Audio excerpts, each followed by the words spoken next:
বন্ধুরা চলে গিয়েছিলাম বিয়ে বাড়ি, তো একটুখানি সেজে গুজে নিলাম। এমনিতে আমি একদমই ভালো সাজতেও পারি না, আর বেশি সাজগোজ পছন্দ করি না, মেকআপ তো একদমই করতে পারি না। তো যদি আমাকে ঢুকতে না দেয় বিয়ে বাড়িতে, তাই আরও সবার মতো একটুখানি সেজে গুজে নিলাম। তো অবশেষে আমরা বিয়েবাড়ির সামনে পৌঁছে গেছি। তো ওখানে দাঁড়িয়ে দাঁড়িয়ে আলোকসজ্জাগুলো দেখছিলাম, সত্যি খুব ভালো লাগছিল দেখতে, তাই একটুখানি ক্যামেরাবন্দি করে নিয়ে আসলাম আপনাদের সাথে শেয়ার করার জন্য।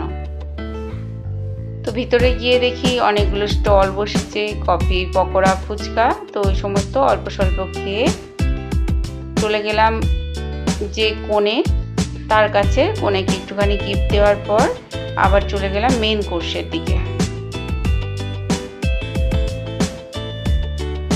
তো আমি গতকালের ভিডিওতে বলেছিলাম যে আমি খুব শীঘ্রই শেয়ার করতে চলেছি, আপনারা দেখবেন। তো আপনারা সত্যিই প্রথমে একটা লাইক দিয়ে ভিডিওটা দেখা শুরু করবেন, প্রথম থেকে শেষ পর্যন্ত স্কিপ না করে দেখবেন, এটাই আমার বিনীত অনুরোধ।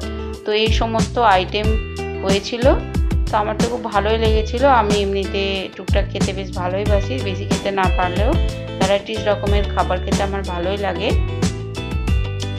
তো পাতা দিয়ে চলে গেছে, আর স্যালাড আর কাসুন্দি দিয়ে গেল, আর কাটলেটটাও দিয়ে দিয়েছে। তো আর আমি ভিডিও তো করতে পারছি না, কেননা যদি আমি ভিডিও করি তাহলে আমি খাবারের কোনো স্বাদই ঠিকঠাক এনজয় করতে পারবো না, তাই আর আপনাদের সাথে শেয়ার করা হলো না।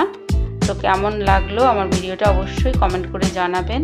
আবারও মনে করিয়ে দিই, এটা আমার ক্রিয়েশনের চ্যানেল, তাই আমার সমস্ত রকম ক্রিয়েটিভিটি আমি আমার চ্যানেলে শেয়ার করে থাকি। আর এই যে ভিডিও, ছবি তোলা, এডিট করা, এগুলো সবই আমি নিজেই করি।